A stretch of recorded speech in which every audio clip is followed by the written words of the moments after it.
Hello, right now I'm in Islamabad and I have a very special guest, Professor Kim from South Korea, and he is here in Pakistan for a research. We will talk about his research and what kind of research he's doing in Pakistan. So, hello Kim, welcome to Pakistan. Thanks so much for welcome. So, briefly tell us about your research and what kind of research you are doing in Pakistan. So I have been doing research for Pakistan from consanguineous family from the first cousin marriage who have a specific disorder like intellectual disability, autism, skeletal disorder, deafness, hearing loss.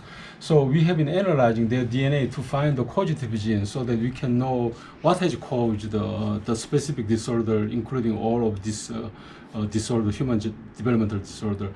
So we have been working with Dr. Imran Khan together to identify families, and then we have been extracting DNA and then analyzing DNA and then to find the causative gene. After that, then we will do functional analysis, how mutation of specific gene causes specific human developmental disorder. That was my research involving Pakistani families as well. So, Kim, tell us about how important is this research? Because in our culture, in our country, we used to have cousin marriages in our family. So, how these marriages can affect the future generation? Yes, actually, that is very important question because, as we know, there are many Pakistani families still practicing consanguineous marriage between first and second cousin. Because of that, then there are many children affected by genetic disorders. Pakistan is not only one country doing that. There are a lot of other countries, normally Muslim countries. But good thing is Pakistani researchers and then politicians are trying to stop that and then discouraging them from marrying each other so that we can prevent all of the human developmental disorder caused by consanguineous marriages. So the effect of our research would be then, I know there are many Pakistanis believing all of the developmental disorder having children are just, because of the will of the God or something like that. But against that one, we are providing evidence, scientific evidence that this is a certain kind of this statistic which will definitely appear in the next generation if they still keep practicing consanguineous marriages. So important message we will send them. And also we are collaborating with the MDs and also educators and then also colleges so that we can do some of the campaign so that they can prevent from marrying each other. So that's the important point what we are delivering. So in how much time your research will be completed, and how can the Pakistanis can benefit from your research?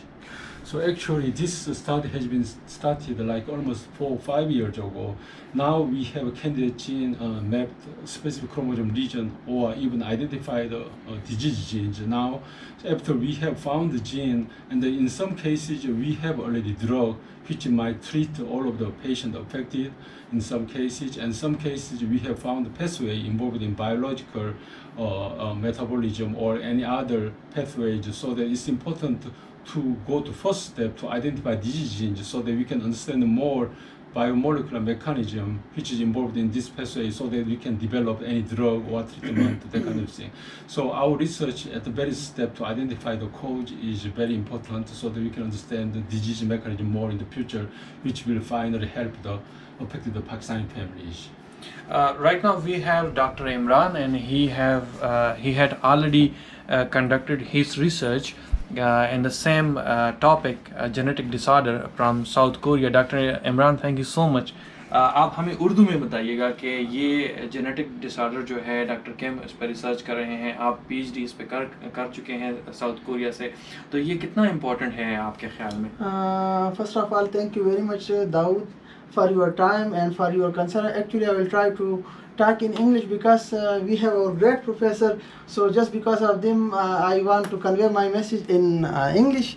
As you ask about the importance of this work, as you Professor Kim earlier explained that we in Pakistan and other Muslim countries usually we have consanguineous cousin marriages, and just because of cousin marriages, as it's many in Pakistan, so these cases of genetic disorder we can found everywhere. So first, as he suggests, at morning time we also has a press conference, and in his press conference he mentioned the point that we should discourage the consanguineous marriage, and for that we should start from the schooling time. So if in the school we talk about the consanguineous marriages and their outcomes, which are very fatal for the society, so in this way we can discourage that these consanguineous marriages. As he already explained that due to these reason, many disorder like intellectual disability, bone disorder, muscular dystrophy, deafness, and there are so many. So we can discourage we can reduce by two ways. First, by research and finding the causative gene, and second, which is the most important, by discouraging the cousin marriages. Thank you so much, Dr. Imran and Dr. Kim, and I hope the Pakistani will get some benefit from this research. And this is a very valid point, and this is a very valid research in Pakistan, because most of the families in Pakistan are prefer cousin marriages, and they are researching in this topic, and this is very not good for the future generation, for the kids. So I hope when the research published, we will share the research in Urdu and Pashto, and I hope you will learn something very new. Thank you so much for watching.